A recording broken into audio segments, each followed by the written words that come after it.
hermanos, retomando un poco el tema o el punto a donde llegamos en la pasada clase, una de las cosas con las que comienza la argumentación del apóstol Pablo a través de la carta a los romanos es exactamente el hecho de que todos los seres humanos son pecadores. Todos los seres humanos son pecadores. Vamos a organizarnos cada uno en nuestros asientos. En estos días el tráfico está pesado y la ciudad está un poquito así conmocionada, pero vamos a esforzarnos para que todo pueda darse de la mejor manera. Retomando la temática que venimos desarrollando la clase pasada, el libro de los Romanos o la carta a los Romanos es una explicación clara y profunda acerca del Evangelio. El tema de Romanos es el Evangelio, la profundidad del Evangelio, todo lo que es el Evangelio, de tal manera que el libro de los Romanos nos ayuda a entender lo que somos, lo que Cristo ha hecho, de qué nos ha librado, qué cosas nos ha perdonado, de qué nos ha limpiado, cuáles son las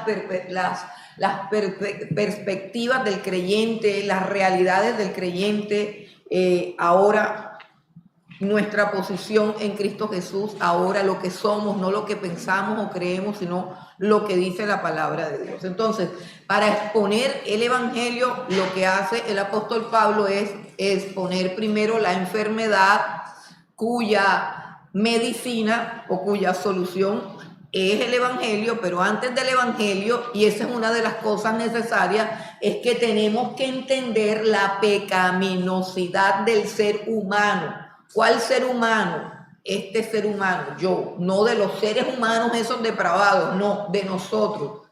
La pecaminosidad tuya y la mía. Si nosotros no entendemos eso, no podemos valorar la obra de Cristo.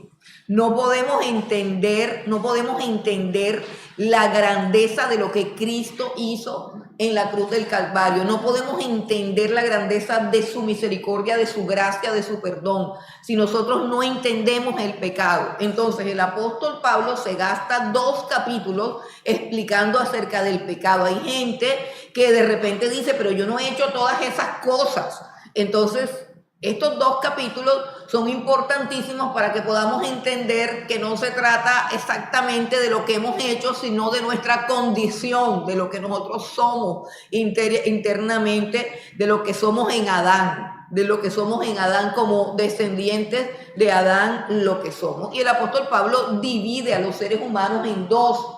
¿Por qué los divide en 2? Porque a la hora también de ser juzgados, delante de Dios, no todos los seres humanos son iguales en su culpabilidad o en su responsabilidad. Porque ustedes conocen un dicho que dice que al que más se le da, más se le demanda. Entonces, los seres humanos que habitan sobre el planeta Tierra se dividen según la revelación, según la magnitud de la revelación que Dios le ha dado. Y Dios le demanda a cada ser humano una respuesta que sea coherente o proporcional a la revelación que ha tenido. Por eso es que hay un pasaje en la Biblia que dice que no tratemos de hacernos maestros los unos de los otros, porque de esa manera recibiremos mayor condenación. ¿Por qué? Porque entre más sepamos, más responsabilidad tenemos delante de Dios. Así que no debe ser más orgullo, debe ser más temor. ¿Por qué? Porque todo lo que nosotros sabemos actuará en nuestra contra si nosotros no lo obedecemos. O sea, o en otras palabras, como dijo una vez el Señor Jesucristo, con el mismo juicio con que tú juzgas, con ese mismo juicio serás juzgado. Entonces, para el apóstol Pablo, los seres humanos se dividen en gentiles y judíos. ¿Según qué? Según la revelación que han recibido acerca de Dios. En el caso de los gentiles son los no judíos, es decir, los que no han recibido la revelación especial de Dios. Dios se ha revelado de 2 maneras, a través de una revelación general y a través de una revelación especial. La revelación general es todo aquello que se conoce de Dios a través de la naturaleza. Todo lo que Dios ha revelado de su persona a través de la naturaleza. La necedad de las personas que dicen no creer en Dios o ser ateos es una necedad que raya en lo absurdo. ¿Por qué? Porque en el universo están claras las pruebas acerca de la existencia de Dios. De allí que hay un salmo que dice que los cielos cuentan la gloria de Dios. En el primer capítulo de Romanos, en el versículo número 19, dice que lo que de Dios se conoce, y lo dice en términos general, lo que de Dios se conoce, es decir, todo el mundo conoce algo acerca de Dios. ¿Qué conoce todo el mundo? Escuche, todo el mundo, el indígena, el ateo, el brujo, el hechicero, el agnóstico, el ser humano que usted quiera imaginar, el más lejano de Dios, conoce lo esencial de Dios, que es su poder y su deidad. Su poder, que tiene que ver con lo que Él hace, y su deidad, que tiene que ver con lo que Él es. Así que todo el mundo conoce eso. Claro, todo el mundo conoce eso porque eso está revelado en su creación. El apóstol Pablo dice, su eterno poder y su deidad se hace claramente visible. No a través de un proceso de observación minucioso y de análisis filosófico, ontológico, no, sino de un proceso natural. Como decía el salmista del Salmo número 8, cuando veo los cielos, obra de tus manos, la luna y las estrellas que tú hiciste, me pregunto qué es el hombre para que de él tengas memoria. ¿Qué significa eso? Que la simple mirada al cielo nos lleva a una conclusión lógica de la existencia de Dios a cualquier ser humano. Y que la sola existencia del universo, con toda su belleza por un lado, con toda la inteligencia en su conformación y en su diseño, con toda la funcionalidad, o sea, el hecho de cómo funciona mi organismo, el hecho de cómo funciona una célula, el hecho de cómo está conformado un átomo, el hecho de todo ese diseño y ese patrón inteligente y único que hay, desde un átomo de cualquier cosa hasta una galaxia que también tiene como la misma estructura. Es decir, hay un diseño claro, visible y entendible en todo lo que existe, que es una evidencia clara, absoluta, lógica de que Dios existe. Así que todo lo demás son excusas. Y conforme a eso, todo hombre será juzgado. Y conforme a eso, todo hombre será condenado. Dice el apóstol Pablo en el versículo 20, porque las cosas invisibles de Él, su eterno poder y su deidad, se hacen claramente visibles desde la creación del mundo, siendo entendidas por medio de las cosas hechas, de modo que no tienen excusa. Ahora, ¿de qué se querrían excusar los hombres frente a Dios? Lo que está diciendo el apóstol Pablo aquí es que todos vamos a comparecer ante Dios, todos. Los creyentes y los no creyentes, unos para condenación, otros para perdición, otros para salvación, otros para lo que sea, pero todos vamos a comparecer delante de Dios. ¿Y qué es lo que dice el apóstol Pablo? Que ningún ser humano tiene excusa para decir, yo no sabía que tú existías, yo no sabía que yo tenía que darle cuentas a un creador. Ningún ser humano podrá decir eso jamás.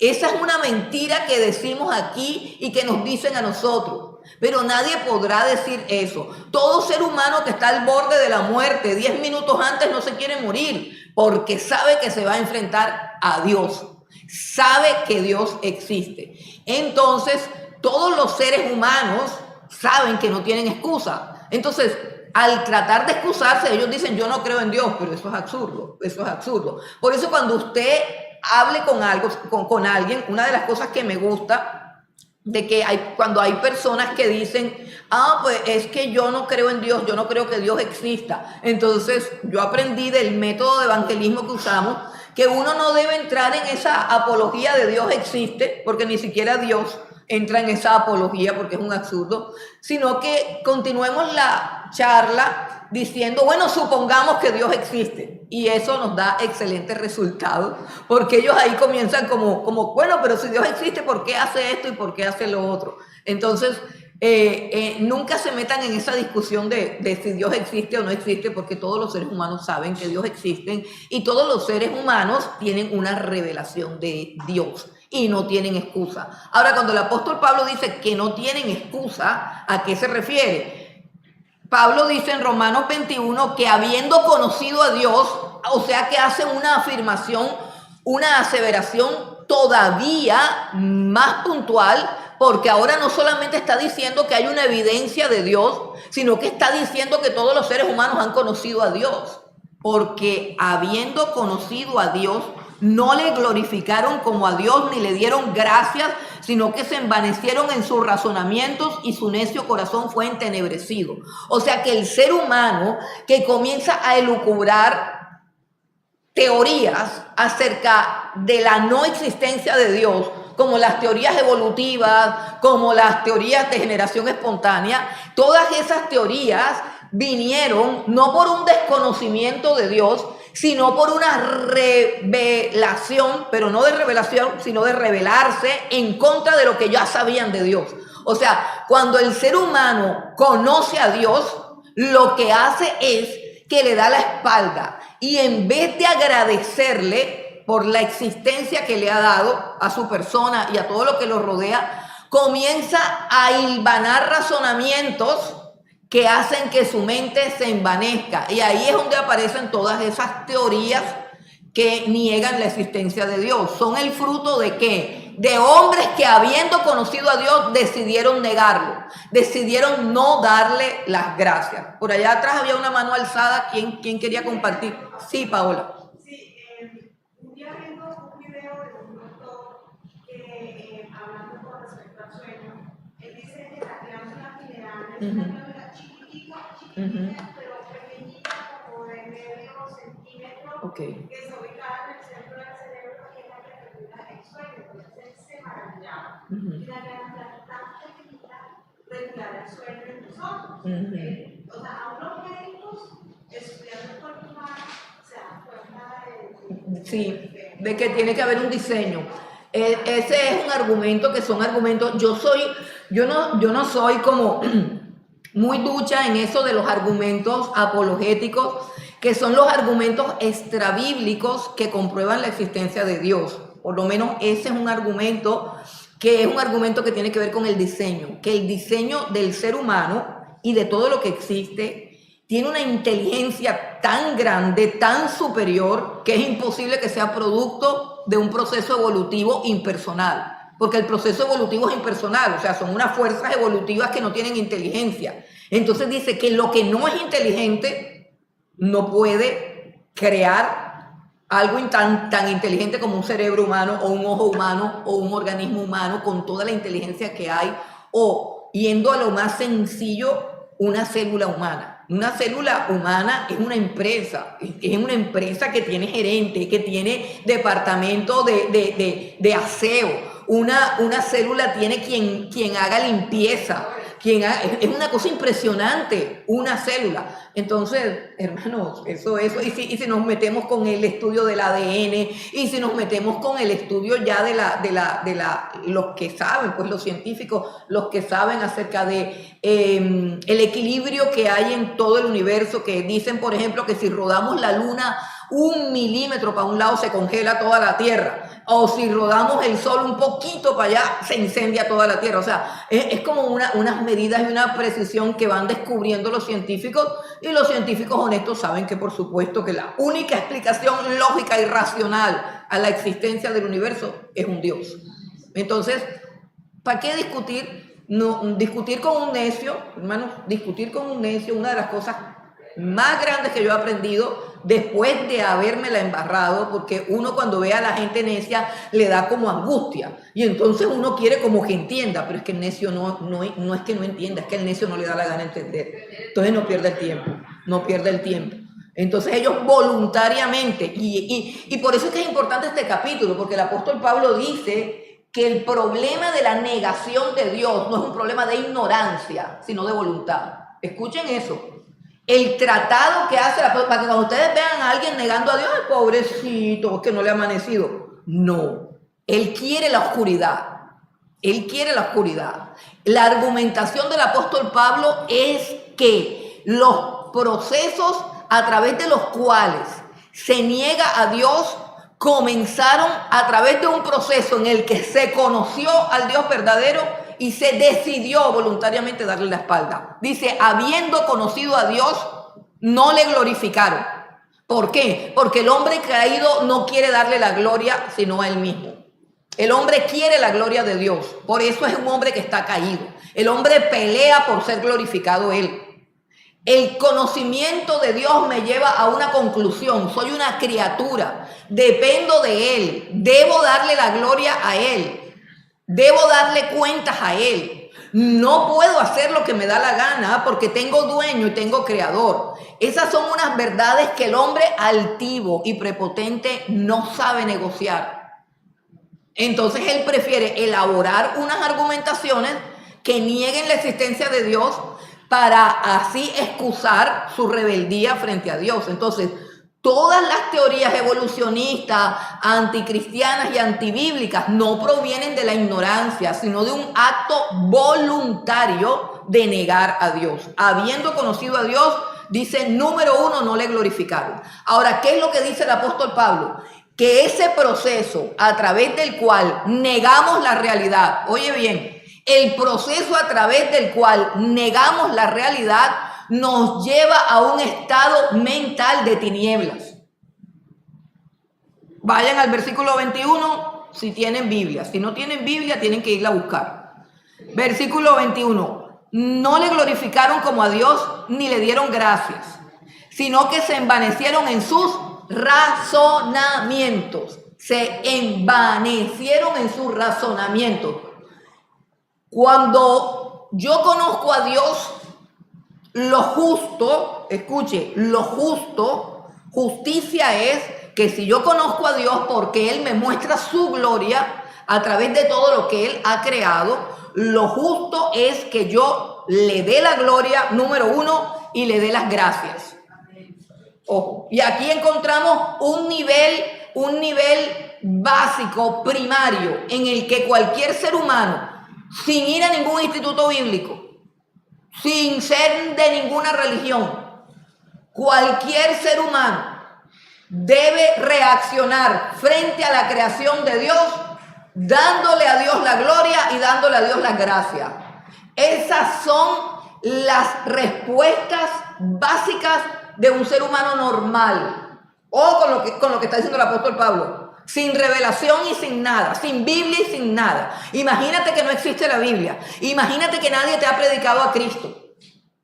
Pero tú sabes que en la mañana sale el sol y que en la noche sale la luna y comienzas a estudiar el universo y comienzas en la clase de lenguaje, de comunicación, de biología, de física, de química y te empiezan a mostrar todas las cosas, las leyes de la física, las leyes de la química, las leyes de la biología, las leyes de la reproducción, las leyes de la naturaleza. Todo eso te habla de que existe un Dios, pero tú prefieres no verlo y no agradecerle. Ese proceso de injusticia. ¿Por qué injusticia? En el versículo 18, si retrocedemos, dice que la ira de Dios se revela desde el cielo contra toda impiedad e injusticia de los hombres que ¿qué hacen con la verdad?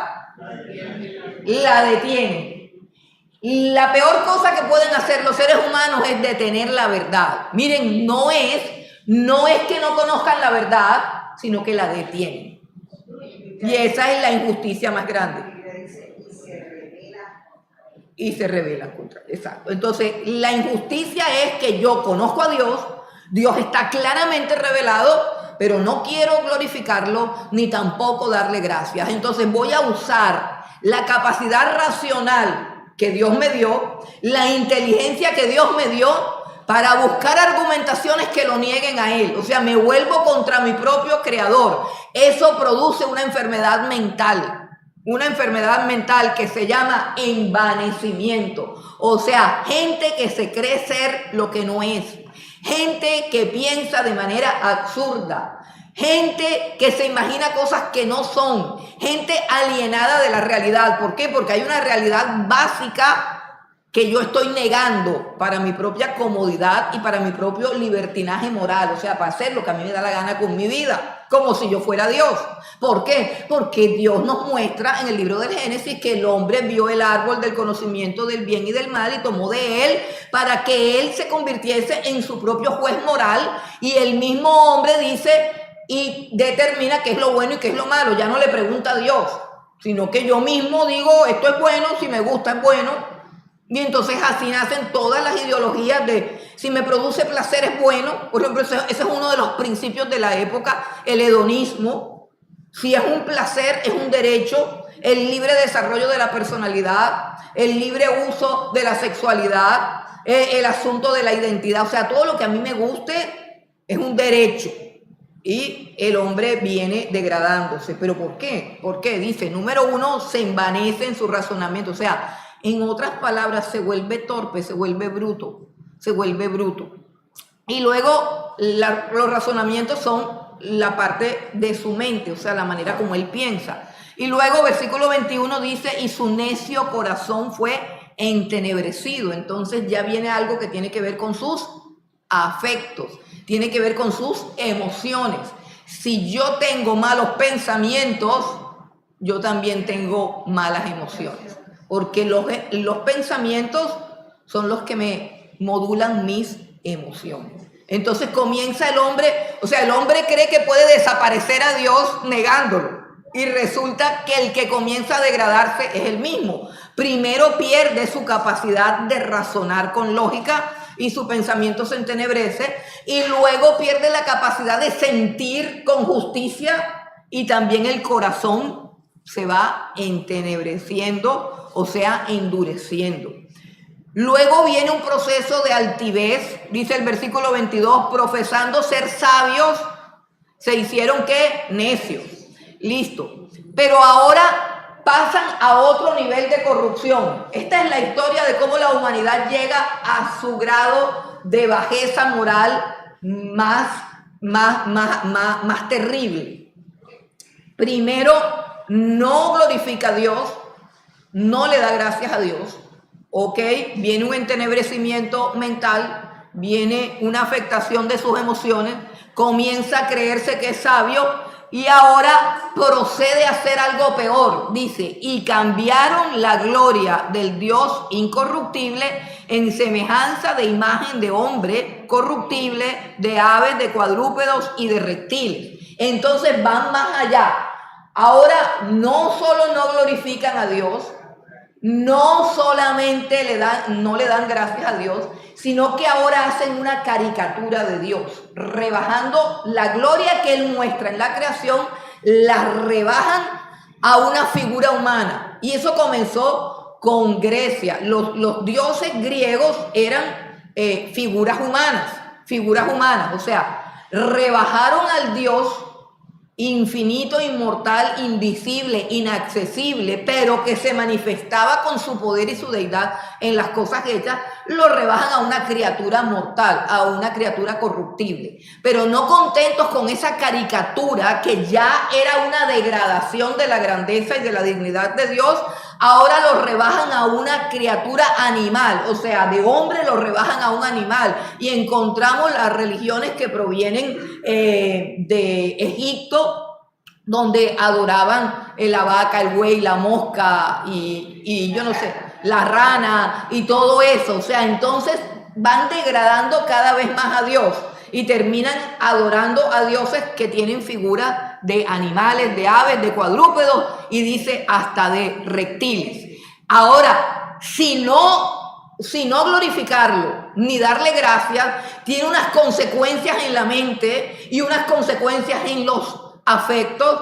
¿Qué tal degradar a Dios de esa manera? Entonces dice, por esta razón, versículo 24, versículo 23, 24, por lo cual también Dios lo entregó a la inmundicia en las concupiscencias de sus corazones, de modo que deshonraron entre sí sus propios cuerpos.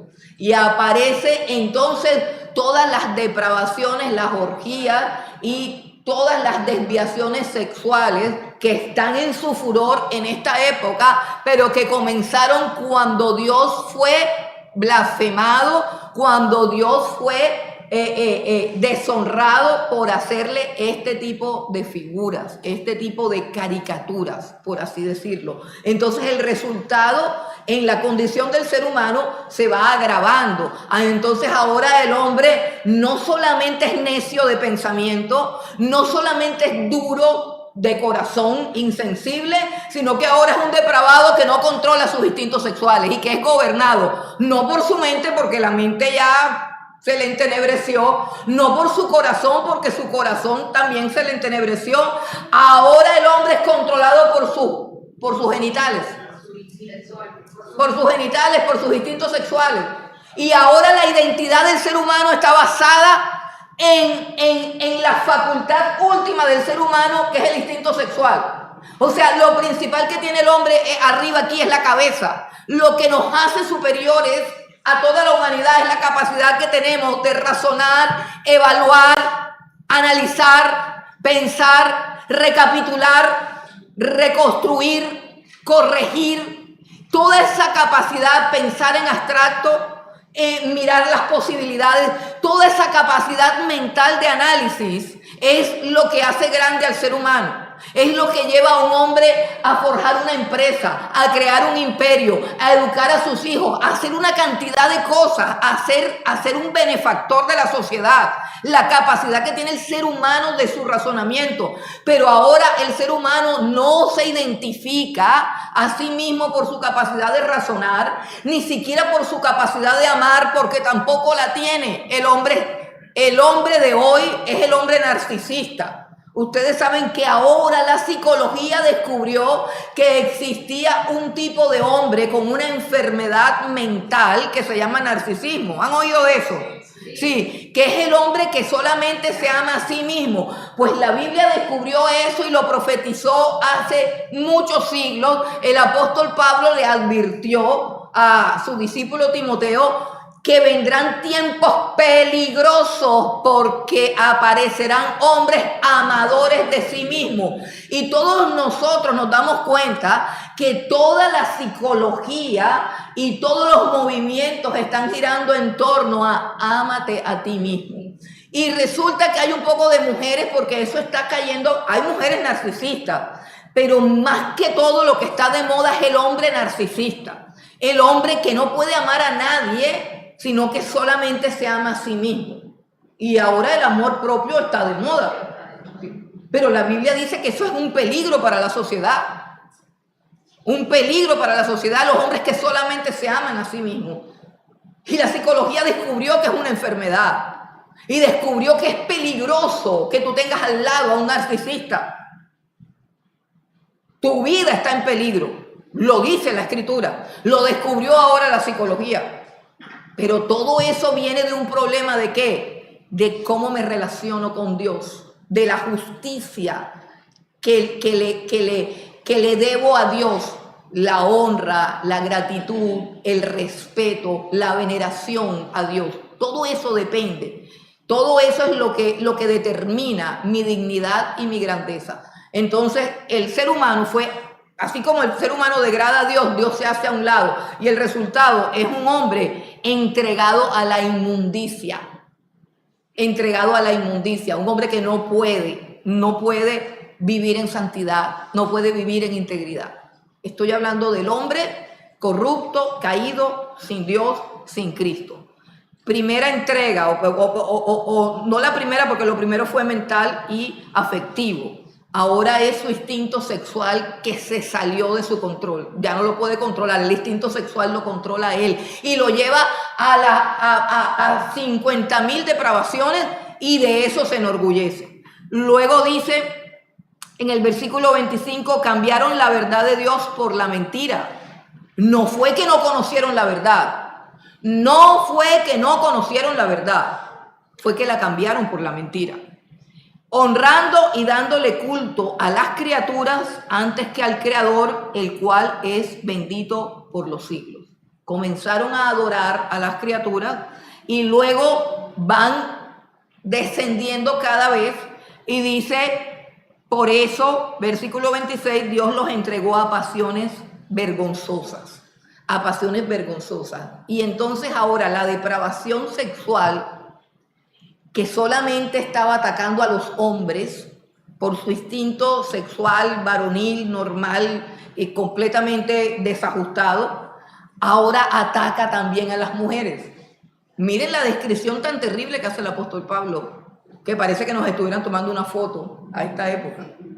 Y dice que también Dios los entregó a la inmundicia, ya que cambiaron la verdad por la mentira. Por esto Dios, versículo 26, los entregó a pasiones vergonzosas. Escuche, pasiones tan vergonzosas que llegaron a contaminarse aún a las mismas mujeres. Dice, porque aún sus mujeres cambiaron el uso natural por el que es contra naturaleza. Y aparecen las relaciones sexuales anales, que muchas veces se han considerado relaciones sexuales normales. Y la Biblia las muestra como la entrada del hombre al homosexualismo. Y ojo con eso, porque hay veces que no hablamos claro, pero el pecado hay que hablarlo claro, porque el pecado es tiniebla y la luz de Cristo tiene que llegar a los últimos rincones de la sociedad, a los últimos rincones. Entonces, ¿qué está diciendo el apóstol Pablo? No yo, que la depravación llegó a tal punto que hasta las mismas mujeres comenzaron a practicar relaciones sexuales en contra de su naturaleza, en contra de su propio cuerpo. Y dice, y aún los hombres más adelante, en el cuadro más crudo y grotesco que se pueda dar, pero que lo tenemos frente a nosotros, hermanos, que lo tenemos frente a nosotros. Dice, y aún los hombres, en el versículo 27, dejando el uso natural de la mujer. Mire lo que dice, dejando el uso. O sea, que llegó un momento en la depravación del hombre en que la relación normal ya no le satisfacía y tenía que probar cosas más depravadas y más degradantes, y de tal manera que se encendieron, dice, se encendieron en su lascivia unos con otros, cometiendo hechos vergonzosos, hombres con hombres, y recibiendo en sí mismo la retribución debida a su extravío. Esa es la causa, la razón y todo el proceso que llegó a la humanidad a esto. No fue la ignorancia, fue el rechazo voluntario de la revelación que Dios estaba dando en todo lo que había sido creado. Cuando éramos pequeñitos, uno simplemente miraba al cielo y a las estrellas, y nuestros padres nos decían, ¿quién hizo las estrellas? Y uno contestaba, en los brazos de su papá, uno contestaba, Dios hizo las estrellas, Dios hizo la luna, Dios hizo el sol. Pues quiero decirle que esas experiencias, a menos que la familia sea cristiana, ya no existen. Antes esas eran las, porque yo nací en un hogar católico.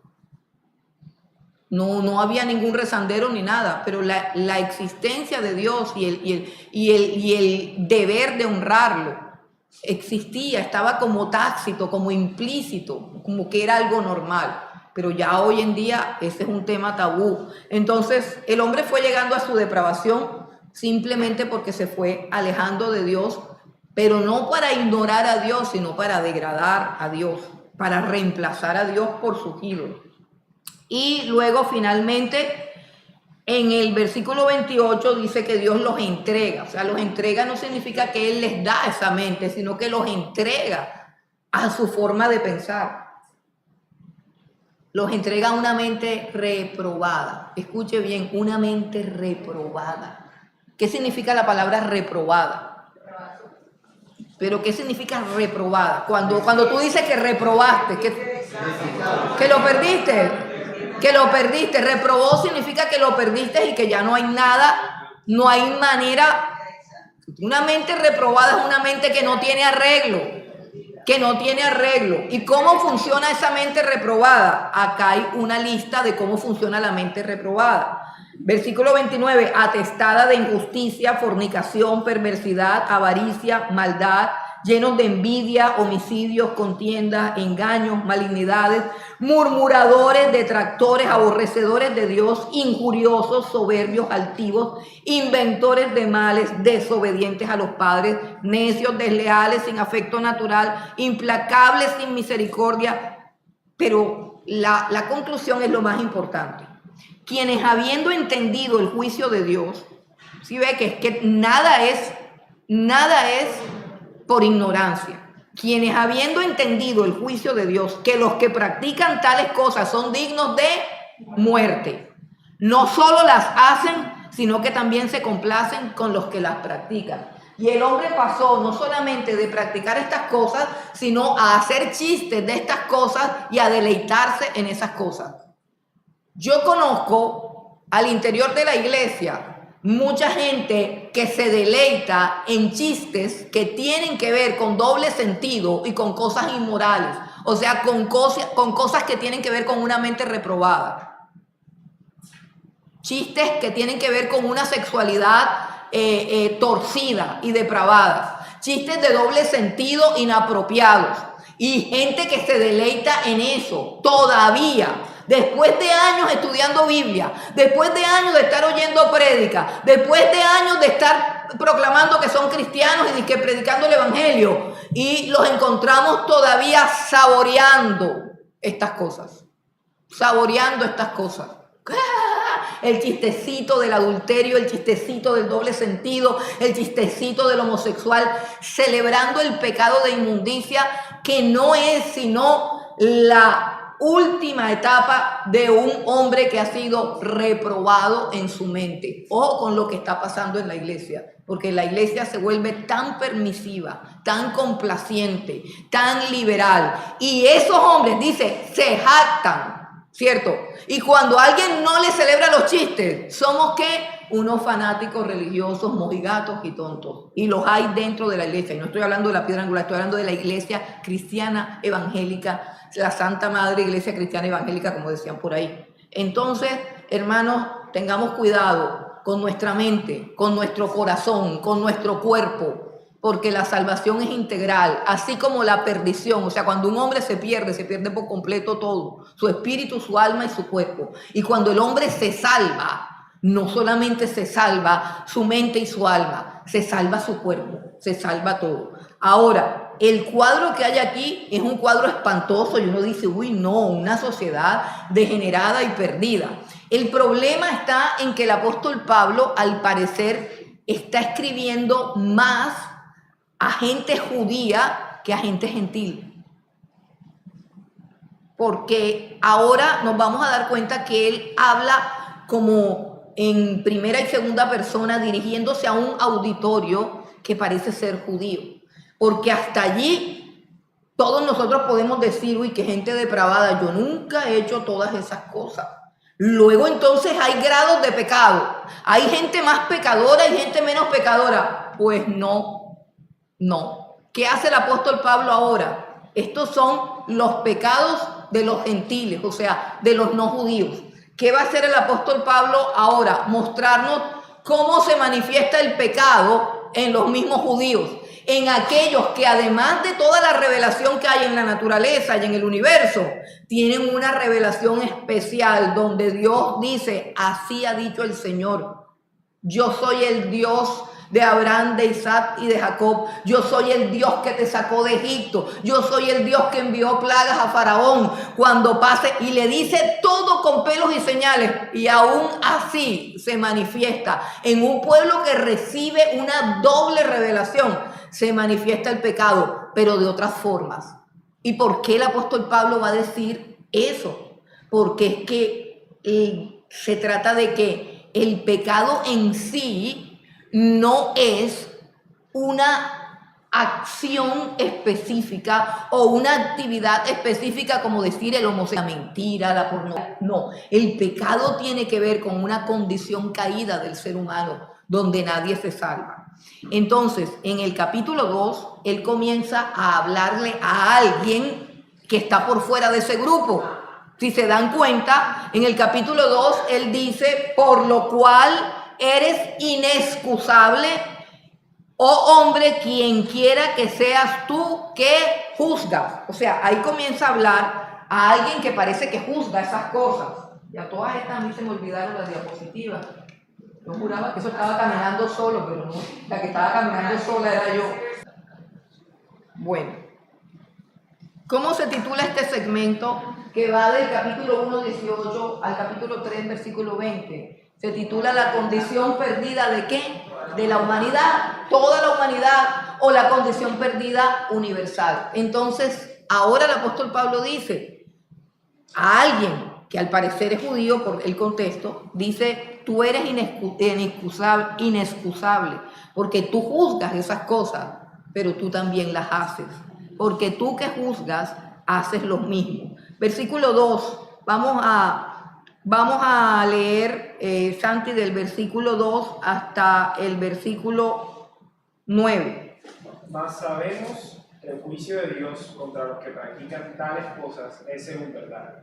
Y piensas esto, oh hombre, tú que juzgas a los que tal hacen y haces lo mismo, que tú escaparás del juicio de Dios, o menosprecias las riquezas de su benignidad, paciencia y longanimidad, ignorando que su benignidad te guía al arrepentimiento, pero por tu dureza y por tu corazón no arrepentido, atesoras para ti mismo ira para el día de la ira y de la revelación del justo juicio de Dios, el cual pagará a cada uno conforme a sus obras, vida eterna a los que perseverando en bien hacer, buscan gloria y honra e inmortalidad, pero ira y enojo a los que son contenciosos y no obedecen a la verdad, sino que obedecen a la injusticia, tribulación y angustia sobre todo ser humano que hace lo malo, el judío primeramente y también el griego. Ok, lo que el apóstol Pablo está diciendo es que de la misma manera que Dios juzga todas esas cosas y que el juicio de Dios es justo sobre todas esas cosas, de la misma manera Dios juzga a su pueblo, en este caso al pueblo judío. Pero el pueblo judío, la única diferencia que tenía con estas personas es que se dedicó a juzgar esos pecados y se envaneció ya no en su razonamiento, sino precisamente en la capacidad que ellos creían tener de juzgar. Es decir, se dedicaron a condenar enteramente a la humanidad, se convirtieron en jueces, usurpando el lugar del trono de Dios, porque solamente Dios puede juzgar, y se envanecieron señalando a las personas y señalando a la humanidad, y siendo ellos tan perversos de pronto con otras prácticas, pero al final terminaban cayendo en las mismas situaciones. Si usted quiere saber en cuáles prácticas cayó el pueblo judío, léase el libro de Jueces. En el libro de Jueces nos muestran claramente el desarrollo de una sociedad, la sociedad judía, que fue cayendo en un tipo de depravación hasta encontrarse una tribu de ellos entera. Si no estoy mal, era la tribu de Benjamín, donde todos los varones de esa tribu eran homosexuales. Un día un levita llegó a esa tribu con una mujer, con una concubina, lo bajaron en una casa, un señor los cobijó, pero a la medianoche dice que se juntaron todos los varones de una población de la tribu de Benjamín y le pedían al señor de la casa que sacara al levita porque lo querían conocer, entre comillas, que significa tener relaciones íntimas con él. Y como el levita, como el dueño de la casa no quiso sacar al levita, porque se supone que el levita es como un sacerdote, que en ese tiempo era como alguien que me protegía la casa, como un talismán. Ya, no era que hubiese una relación de respeto con el levita, sino que adoptaban un levita como si fuera algo que te trajera suerte, que te trajera bendición y que te protegiera del castigo divino o algo así. Entonces lo tenían en su casa, lo cobijaban. Entregarlo para que lo violaran iba a acarrear una tremenda maldición sobre la casa de ese hombre, y ese hombre, desesperado para que no cayera sobre él esa maldición, decide sacar a la concubina del levita, y dicen que la violaron por espacio de toda la noche y luego cogieron el cuerpo de la mujer, lo partieron en pedacitos y el levita mandó un pedazo, lo partió en 12 pedazos y mandó un pedazo del cuerpo de su mujer a cada una de las 12 tribus de Israel para que se dieran cuenta en el estado de depravación en que habían caído ellos que habían recibido la ley, ellos que habían salido del pueblo de Egipto, de la esclavitud, ellos que habían visto que el mar rojo se abría, ellos cayeron en eso. Entonces, ¿qué nos quiere mostrar el apóstol Pablo aquí? Que el pecado es un asunto de nuestra naturaleza, que el pecado no se quita por una revelación divina, que el pecado no lo quita el conocimiento. Ese es un problema, o sea, el conocer la Biblia no quita el pecado. El que quita el pecado es Cristo. Por eso es que nosotros encontramos gente mala que se sabe la Biblia, gente carnal que usa la Biblia simplemente como negocio. El conocimiento realmente no cambia el corazón del ser humano. El que cambia el corazón del ser humano es Dios mismo. Yo puedo llenarme de conocimiento y ese conocimiento se va a convertir en una herramienta divina para castigarme mucho más que aquellos que no tienen ese conocimiento. Por eso yo tengo que ver cómo oigo, cómo estudio, qué hago con la palabra de Dios. Si la copio en un cuaderno, si la copio en mi corazón, si la copio en mi mente, como nos decían ayer en el curso, y que ella se convierta en lo que regula mi comportamiento, porque de otra manera esa palabra me va a condenar. La única manera que esta palabra sea para bendición es que yo me la trague, me la coma, la asimile, la atesore, la abrace y ella produzca en mi corazón la vida, es decir, la transformación de mi conducta, de mi forma de pensar y de mi forma de sentir. Por eso la parábola del sembrador. El sembrador salió a sembrar, la semilla es la palabra de Dios, pero una semilla cayó en el camino, otra entre espinos, otra sobre piedra y otra sobre buena tierra. Cada uno de ustedes sabe si es buena tierra, si es un camino, si es espinas o si es piedra. La palabra de Dios cae y en algunos da fruto, en algunos no pasa nada. Pasan años tras años y es la misma persona con los mismos defectos, con el mismo comportamiento, con los mismos hábitos pecaminosos y lo que hace con la palabra sabe que es justificar su pecado.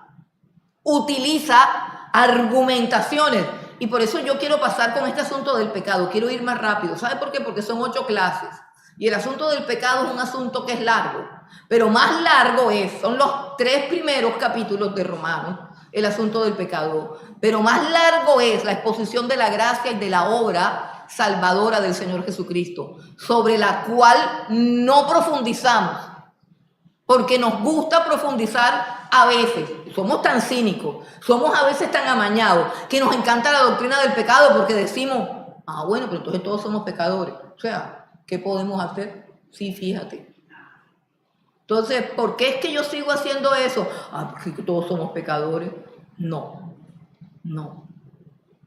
Aquí nos están hablando del problema como una introducción, pero la carta a los romanos habla de la solución, no del problema. ¿Saben lo que estaba escuchando en estos días y lo pude comprobar al leer la carta de Romanos? Una de las cosas que sucede dependiendo de la escuela donde te educas, si es una escuela reformada, calvinista, te va a hacer énfasis siempre en la doctrina estática de la justificación por la fe. Y no te va a hacer el énfasis correcto. Y los reto porque les voy a decir algo que me dejó loca hace como un mes que quise dar esta materia. Y es que este hombre que estudia al apóstol Pablo, él se llama Gordon Fee, es uno de los mejores exégetas que hay, pero es un poco difícil de leer porque es un exégeta, o sea, es un hombre que escudriña el griego, las formas gramaticales y escudriña todo. Es un maestro, o sea, frente a él ni MacArthur ni nada de ellos. Él es un duro, es un hombre muy profundo y muy profesional. Y él dice, no, el énfasis de Romanos es la doctrina del Espíritu Santo. Porque es a través del Espíritu Santo que podemos vencer el pecado. ¿Me entiendes? Es decir, el asunto de la doctrina de la justificación es un asunto posicional que ya tenemos. Pero nuestro problema es cómo empezamos a vivir como lo que Dios dice que somos ahora. ¿Cómo nos quedamos pensando que Dios nos salvó, nos justificó y nos glorificó y somos igual de mentirosos, cochinos, tramposos, depravados, lujuriosos, envidiosos, vanidosos? No puede ser, hermano, entonces no sirvió de nada. Y entonces vienen y dicen, no, pero es que eso es un asunto posicional. No, esto no es un asunto posicional, esto es un asunto de vida, de vida. Entonces el énfasis de Pablo es el Espíritu Santo que viene a nuestras vidas a causa del sacrificio de Cristo que lo hace posible. Recuerden que Jesús le dijo a sus discípulos, yo me voy, pero vendrá el Consolador. Les conviene que yo me vaya, porque si yo me voy, vendrá el Consolador. Entonces, esa es la doctrina de Pablo.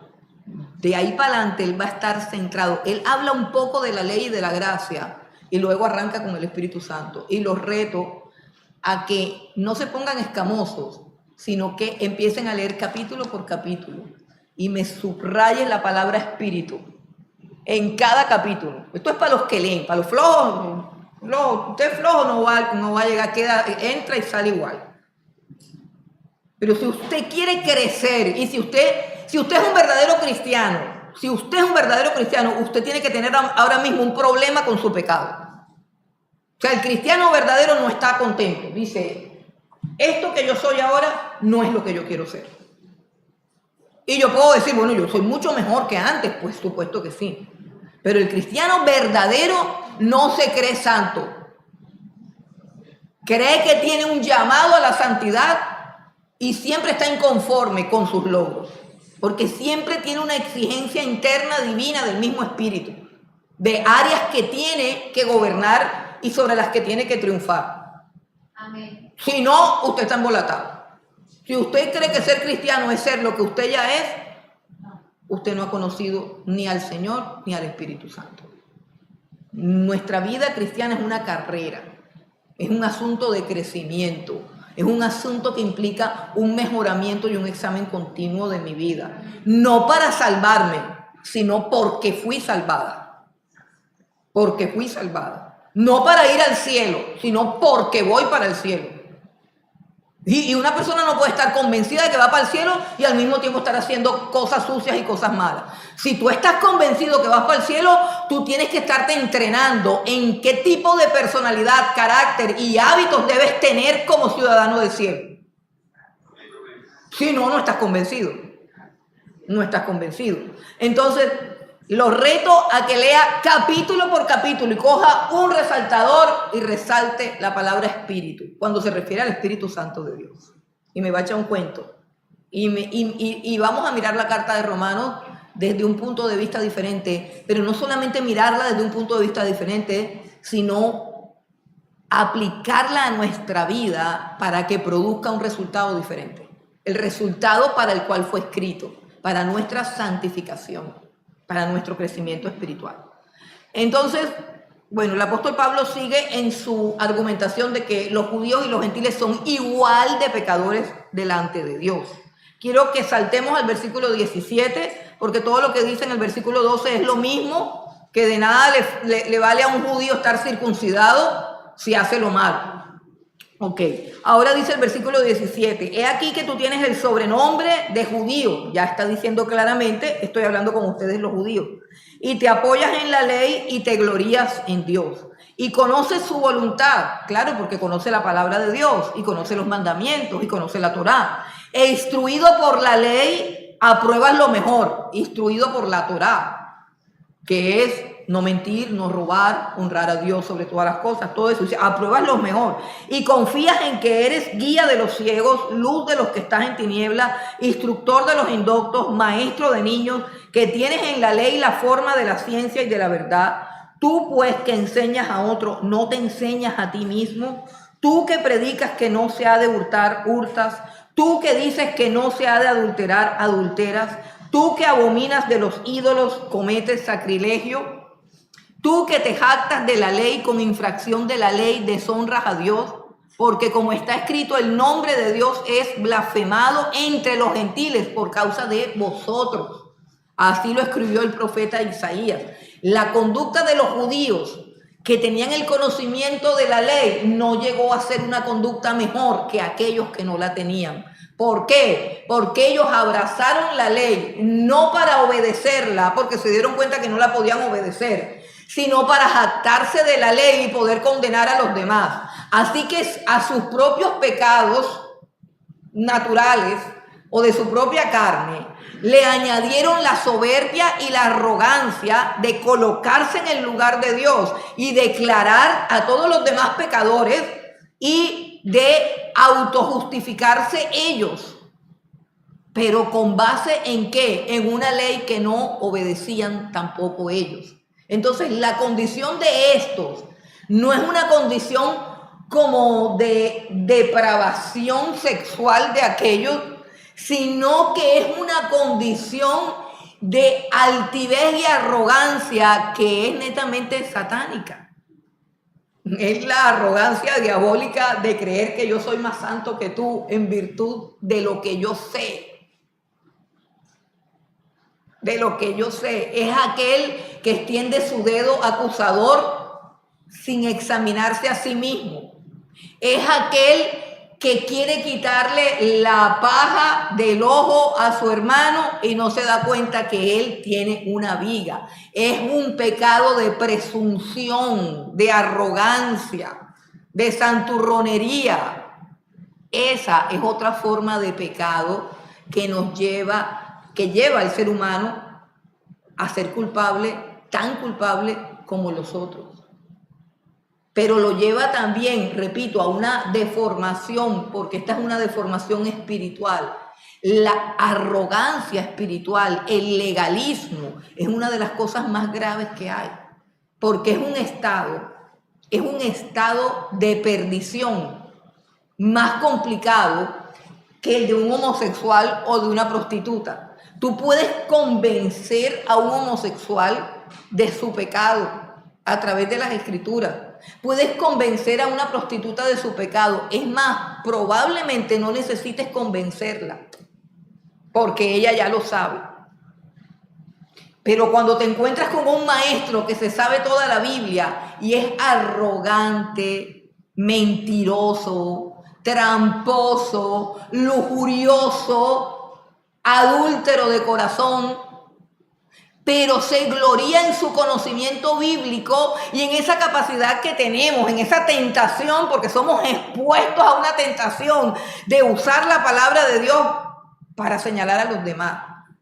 Eso se convierte en un ser que es imposible de salvar. ¿Por qué? Porque él está convencido de que no necesita ser salvo. Un ser que es imposible de convencer. La arrogancia es la enfermedad más terrible del alma, sobre todo cuando se trata de arrogancia espiritual y moral. La arrogancia del legalismo. Esa es la peor de las arrogancias. Entonces, en ese estado quedó Israel. Dice el apóstol Pablo en el versículo 28, no es judío el que lo es en el exterior, no es judío el que lo es exteriormente, ni es la circuncisión la que se hace exteriormente en la carne. ¿Por qué lo está diciendo? Por lo que ya todos conocemos. Porque ellos se creían mejores personas con base en que estaban circuncidados. Eso era todo. Dice, sino que es judío el que lo es en el interior. Y la circuncisión es la del corazón, en espíritu. Ya comenzó a hablar ¿de qué? Del espíritu. En espíritu, no en letra. O sea, no en lo que tú sabes, sino en lo que tú tienes por dentro. No es el conocimiento que tienes en la cabeza, sino el espíritu que te mueve. En espíritu, no en letra. La alabanza del cual no viene de los hombres, sino de Dios. Es decir, la alabanza del verdadero judío, o sea, del verdadero hombre de Dios, nunca va a provenir de su propia boca. ¿Qué quiere decir eso? Que es un hombre que no tiene orgullo. que no tiene jactancia espiritual. Es un hombre que solamente será alabado por el mismo Dios.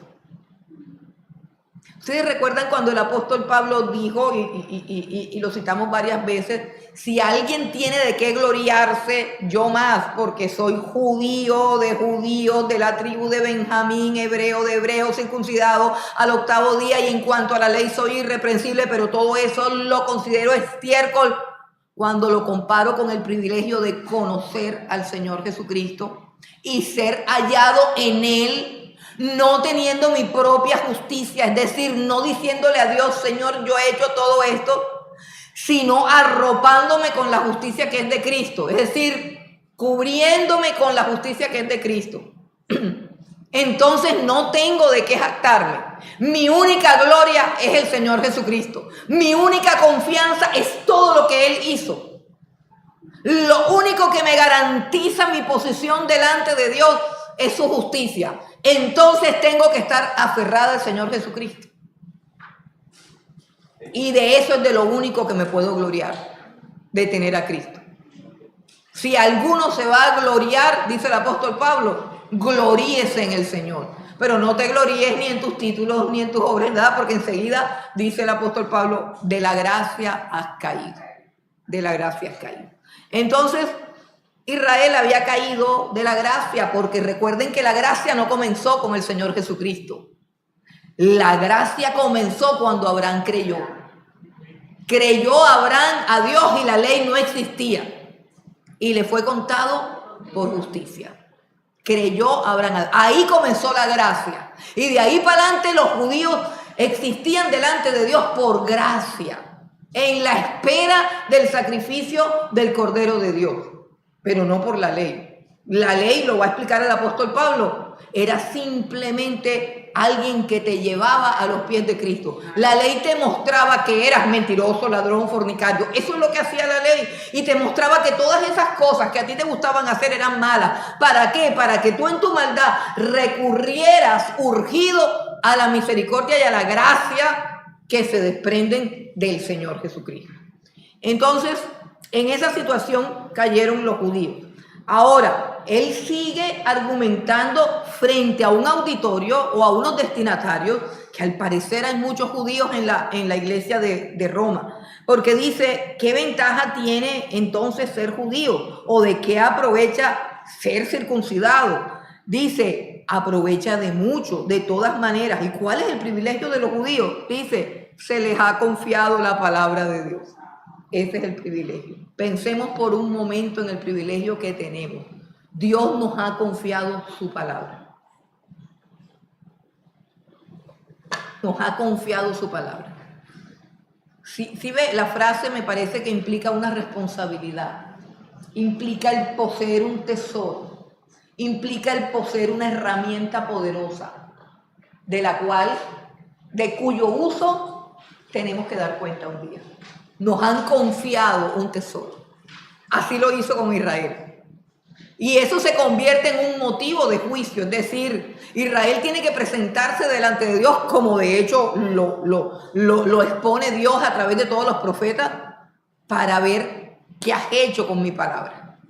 ¿Qué has hecho con mi palabra? Dice, el privilegio de un judío frente a un gentil de aquella época, le habían confiado la palabra de Dios.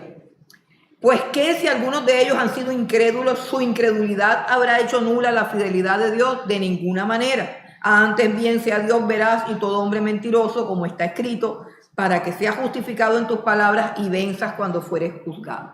Y si nuestra injusticia hace resaltar la justicia de Dios, ¿qué diremos? ¿Será injusto Dios que da castigo? Hablo como un hombre. En ninguna manera. De otro modo, ¿cómo juzgaría Dios al mundo? Pero si por mi mentira la verdad de Dios abundó para su gloria, ¿por qué aún soy juzgado como un pecador? ¿Y por qué no decir, como dicen algunos que nos calumnian, algunos cuya condenación es justa, afirman que nosotros decimos que hagamos males para que vengan bienes? El apóstol Pablo está confrontando, de hecho, los motivos por los cuales él escribe esta carta se muestran en este texto, porque hay una confusión de una confusión derivada de una mala interpretación de la gracia. Una mala interpretación en la cual dicen, bueno, si la salvación es por fe y no por obras, y la justicia es de Dios y no nuestra, ¿para qué nos vamos a preocupar en portarnos bien? Mejor hagamos lo que nos dé la gana y sigamos así justificados por gracia. Esa fue una corrupción de la enseñanza de la gracia, una adulteración que fluía por ahí en el ambiente, y es precisamente eso lo que Pablo quiere derribar. Lo que Pablo quiere derribar es que la justificación por la gracia, a través de la fe, a través de la justicia de Cristo, no implica que tienes permiso de seguir pecando. No, implica que Dios ha diseñado un plan en su justicia en la que puede pasar por alto todos tus pecados, pero al mismo tiempo te puede capacitar para vivir en una santidad igual a la que demanda la ley, pero ya no por la ley, porque la ley no puede santificarte sino condenarte, sino por el Espíritu Santo de Dios.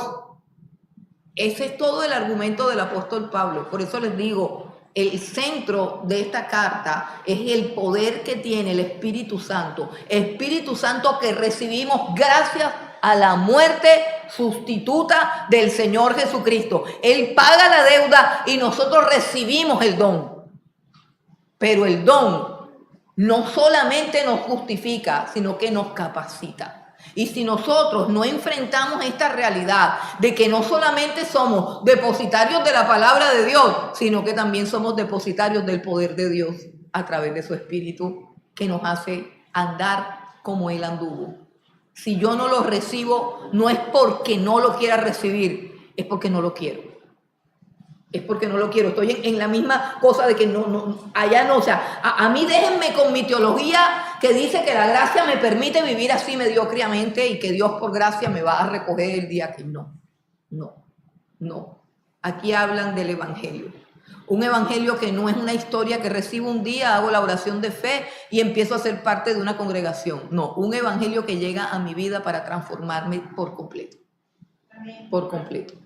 Y que contiene todas las herramientas que necesito para lograr lo que la ley no logró con los judíos, lo que la revelación natural no logró con los gentiles.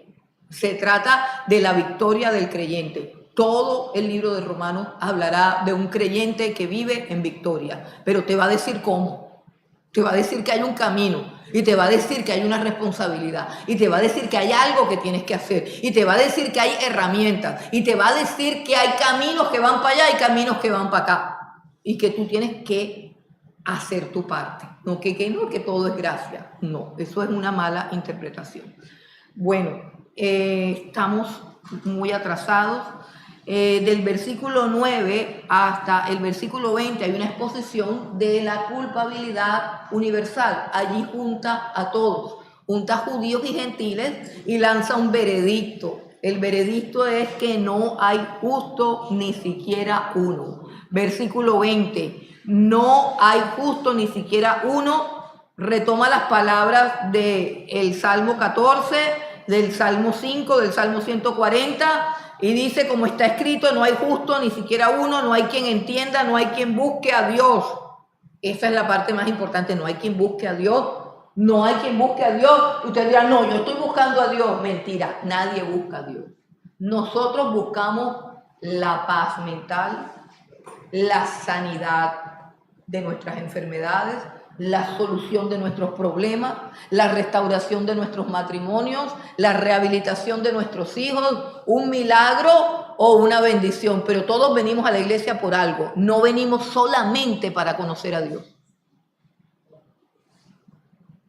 Piense, ¿por qué usted fue a una iglesia la primera vez? Porque tenía un problema. Todos fuimos buscando algo. Algunos fueron buscando novio. A otros fueron para salir del novio, otros fueron porque estaban enfermos, otros fueron porque estaban, trabajo, mal de algo, bravo, y otros sí para ver qué es. Pero nadie dijo, oye, yo voy a buscar a Dios para ver cómo es Dios. Sí, exacto. Casi todos vinimos obligados. Yo vine por pena con la amiga mía que ya me daba pesar. Y yo dije, yo voy a ir porque es que ya, o sea, me va a amargar la vida, ya no me la soporto. Ahí viene la Marta esa, invítame que a la iglesia, los aleluyas eso. Yo hablaba con Dios y le decía, Señor, yo quiero hacer tu voluntad, pero por favor no me pidas que sea evangélica, porque yo nunca voy a ser evangélica. Lo que sea, yo quiero ser tu sierva, tu hija, quiero hacer lo que tú quieras en mi vida. Y yo levantaba las manos y decía, Padre, evangélica no, así oraba yo. Lo peor que me puede pasar es que yo me convierta en evangélica. Y es que en mi familia ese era el eslogan. Uno volverse evangélico era lo más vergonzoso. Eso mejor era ser ladrón, mejor era hacer lo que sea. Pero... Entonces yo decía eso, cualquier cosa, pero evangélica no. Entonces, hermano, uno no viene a la iglesia buscando a Dios. Uno viene a la iglesia buscando su interés personal. Nadie busca a Dios.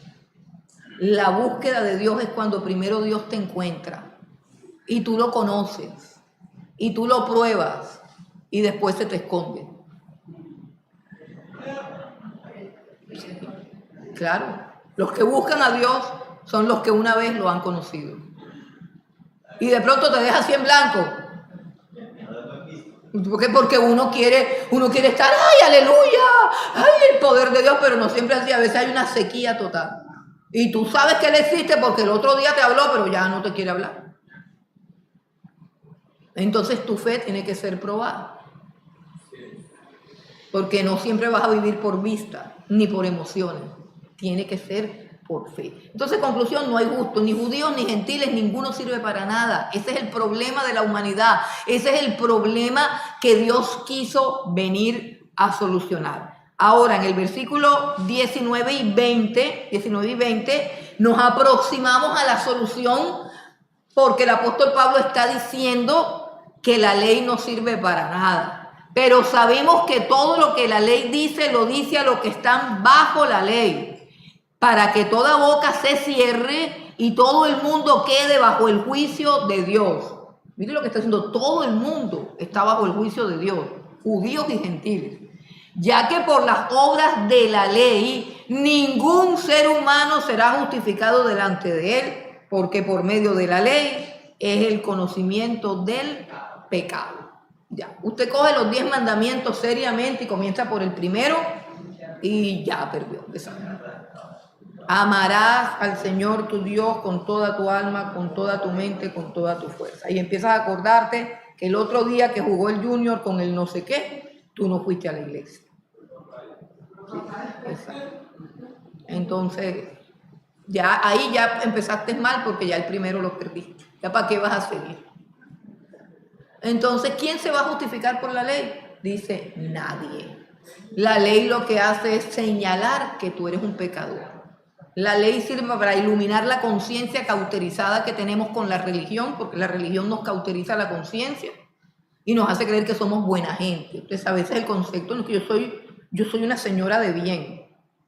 ¿Cuántas señoras de bien hay aquí? A ver, levanten la mano. Unas señoras honorables, respetables, que no han hecho nada, chismosear de vez en cuando, ¿cierto? Pero por un chisme a uno no lo van a mandar por el infierno. Pues sí. Los chismosos también van por el infierno. Entonces, la solución es Cristo. Así tu único pecado sea el chisme, que no creo. Porque con el chisme va la difamación, la mentira, la calumnia, la envidia y va a ser un paquete completo.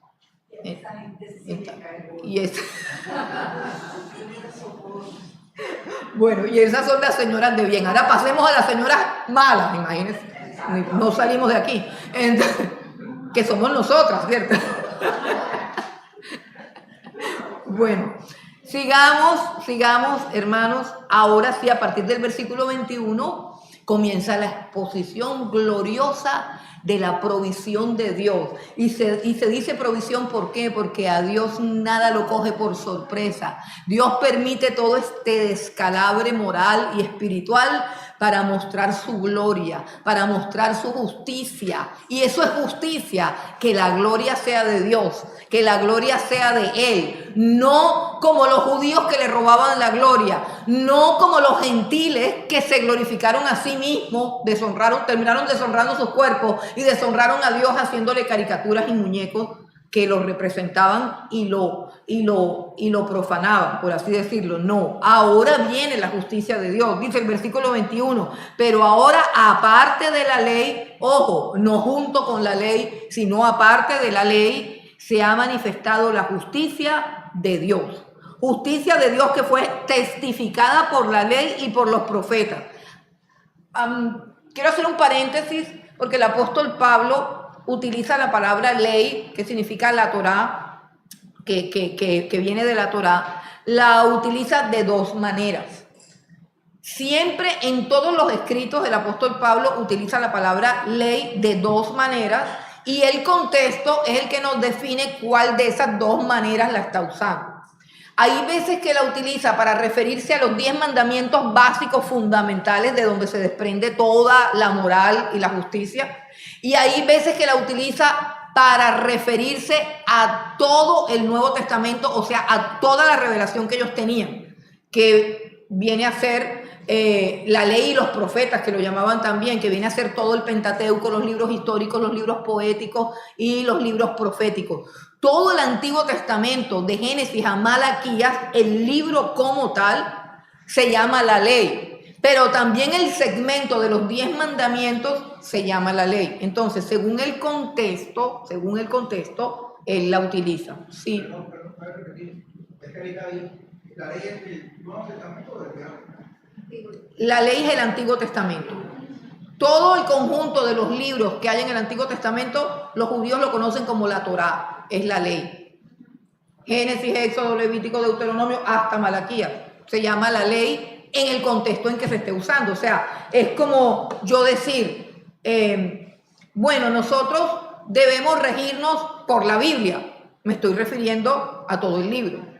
Pero otras veces puedo decirle, traten de manejarse conforme a lo que el Señor nos enseñó en el Sermón del Monte. Ahí me estoy refiriendo solamente a Mateo 5, 6, 7. Entonces, eso es lo que hace el apóstol Pablo. La ley como libro y la ley como los mandamientos como tal de conducta.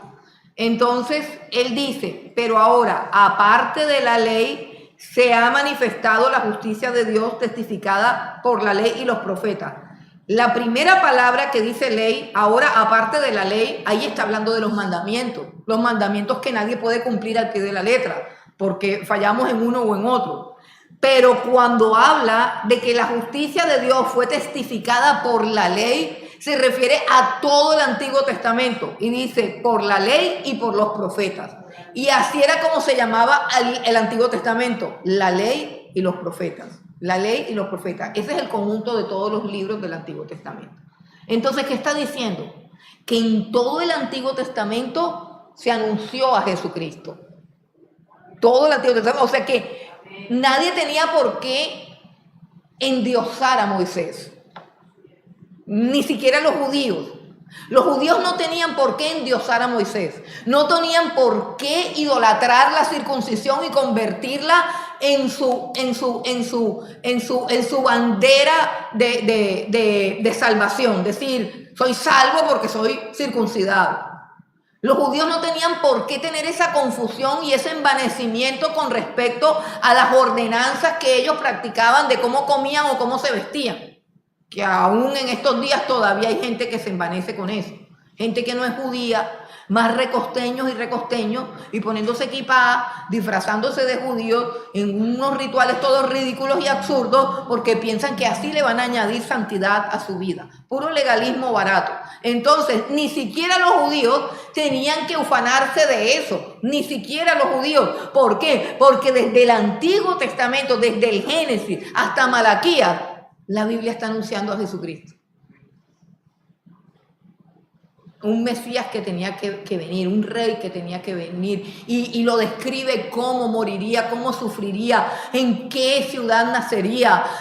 qué harían con él. Todo eso está descrito para que la gente supiera que la salvación está en él, pero no, cada quien agarra su tabla de salvación y se cree salvo aparte de la justicia de Dios, su propia justicia. Entonces dice, se ha manifestado la justicia de Dios, testificada por la ley y por los profetas, versículo 22, y dice, la justicia de Dios por medio de la fe en Jesucristo.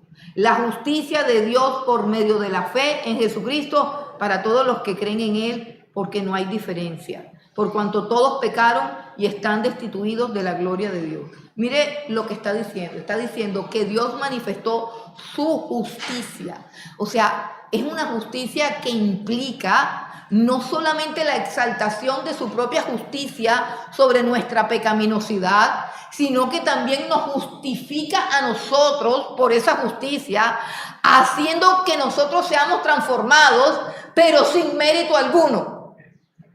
O sea, haciendo que nosotros cambiemos nuestra forma de vivir, pero que no podamos gloriarnos de ese cambio, sino que tengamos que reconocer que Él vino a nuestras vidas y nos transformó. Y no que, ay, que yo me estoy portando bien. Elimina el elemento pecaminoso del orgullo humano, porque aún el que hace lo bueno y se jacta de todas sus buenas obras, al margen de Dios, está pecando de soberbia y de arrogancia, que es la esencia del pecado. Y Dios tiene que eliminar eso, porque somos solo criaturas. Y la justicia y la santidad de una criatura está determinada porque esa criatura le confiere a Dios toda la gloria de su propia existencia. Y no se roba ni un ápice de la gloria. Si yo me robo un poquito de la gloria de Dios para ufanarme, estoy cometiendo injusticia, aunque llegase a ser irreprensible en la obediencia a todos los mandamientos. Entonces, Dios revela su justicia porque nosotros no podemos ser justos, no podemos. Dios revela su justicia a través del Señor Jesucristo y la pone al alcance de todos a través de algo que pueden hacer todos, tanto judíos como gentiles. Algo tan sencillo y tan humilde que muchos no quieren hacer y que es simplemente creer en Él. La justicia de Dios se manifiesta en el creer. En otras palabras, judío que no cree está perdido. Gentil que no cree está perdido. Toda persona que esté confiada en su propia conducta y en su propia justicia está perdida. La justicia de Dios se manifiesta en su Hijo Jesucristo, en que todo nuestro ufanarme y gloriarme esté en lo que Él es y en lo que Él ha hecho en mi vida. El apóstol Pablo tiene una conciencia profunda de su pecaminosidad, de todos sus errores, de toda su necedad, y él dice, por la gracia de Dios soy lo que soy, y su gracia no ha sido en vano conmigo. ¿Qué quiere decir? Que la gracia de Dios es la que me transformó, facultó y capacitó para hacer y ser lo que hago y lo que soy, de tal manera que no puedo estar orgulloso de nada sino de Cristo. Y así la gloria sigue siendo de Dios y así hay eso que Dios llama justicia. ¿Qué es justicia? Que se le dé a cada quien lo que cada quien merece, y el único que merece la gloria, la honra, la alabanza y la gratitud pues es Dios, y esto se llama justicia. Entonces esa justicia está disponible para todos a través de un mismo medio, la fe en el Señor Jesucristo. Y allí comienza el apóstol Pablo a decirnos cuál es la solución. Versículo 23, por cuanto todos pecaron y están destituidos de la gloria de Dios, siendo justificados todos gratuitamente, tanto los depravados, mundanos, impíos del otro lado, como los santurrones, hipócritas y religiosos judíos, todos son llamados a ser justificados si creen en Jesucristo. Ese es el plan de Dios. Siendo justificados gratuitamente por su gracia mediante la redención que es en Cristo Jesús, a quien Dios puso como propiciación por medio de la fe en su sangre. Miren, la fe en su sangre, o sea, saber que esa sangre pagó mi deuda y limpió mi pecado. Hace dos cosas la sangre de Jesús. Paga lo que yo debo y limpia lo que yo ensucio. A quien Dios puso como propiciación por medio de la fe en su sangre para manifestar su justicia, ya no la justicia que nosotros nos inventamos, sino la verdadera justicia, a causa de haber pasado por alto en su paciencia los pecados pasados, con la mira de manifestar en este tiempo su justicia, a fin de que Él sea el justo y el que justifica al que es de la fe de Jesús, o sea, a todos los que creen en Jesús. Dice que Dios pasó por alto los pecados pasados. ¿De qué pecado se está refiriendo? De todos aquellos que pecaron antes de que Cristo subiera a la cruz y derramara su sangre y pagara por todos esos pecados. Todos los que pecaron antes, digamos que Dios puso todos esos pecados como que esa deuda la puso ahí como en stand-by, ¿cierto? Pero todos ellos, de alguna manera en el pasado, miraban con esperanza a aquel que vendría ¿a qué? A pagar su deuda. Y los que murieron antes de que Cristo hubiese sido crucificado, murieron en la fe de Jesús, y en todos esos tiempos Dios tuvo misericordia de ellos porque habían creído en Jesús y no le cobró los pecados a ellos, como tampoco se los cobró a todos los que íbamos a creer y a los que van a creer. A ninguno de ellos se los cobró, sino que se los ha cobrado a Cristo Jesús en su cuerpo, en su cruz, en su sacrificio. Allí fue donde Dios derramó el castigo por el pecado, en el cuerpo del Señor Jesucristo. Y dice que lo puso como propiciación. Dice el versículo 27, para terminar, ¿dónde pues está la jactancia? Si se dan cuenta que el apóstol Pablo va caminando hacia la conclusión de que el problema del ser humano es el orgullo, es la soberbia, la esencia del pecado, y esa es la raíz de la injusticia. Le ha sido robada a Dios su gloria, su honra y su honor. Y esa honra y esa gloria tiene que ser restituida. Y esa honra y esa gloria es restituida en Cristo Jesús, donde ya no queda ningún hombre que pueda decir yo soy justo, sino que queda una comunidad de personas que dicen por Cristo hemos sido justificados. Luego Él es el justo y Él es el que nos justifica a nosotros. Y de esa manera, dice el apóstol Pablo, queda excluida la enfermedad que se llama orgullo, la enfermedad que se llama soberbia. ¿Por cuál ley? ¿Por la de las obras? No, sino por la de la fe. Concluimos pues que el hombre es justificado por fe sin las obras de la ley. ¿Es Dios solamente Dios de los judíos? ¿No es también Dios de los gentiles? Ciertamente también de los gentiles, porque Dios es uno, o sea, no hay un Dios para los judíos y otro para los gentiles. Y Él justificará por la fe a los de la circuncisión, o sea, a los judíos, y por medio de la fe a los de la incircuncisión, o sea, a nosotros los no judíos. Luego por la fe invalidamos la ley, o sea, que está diciendo, entonces por la fe nosotros decimos que la ley no sirve para nada. Miren la respuesta del apóstol Pablo. Él dice, en ninguna manera, sino que confirmamos la ley.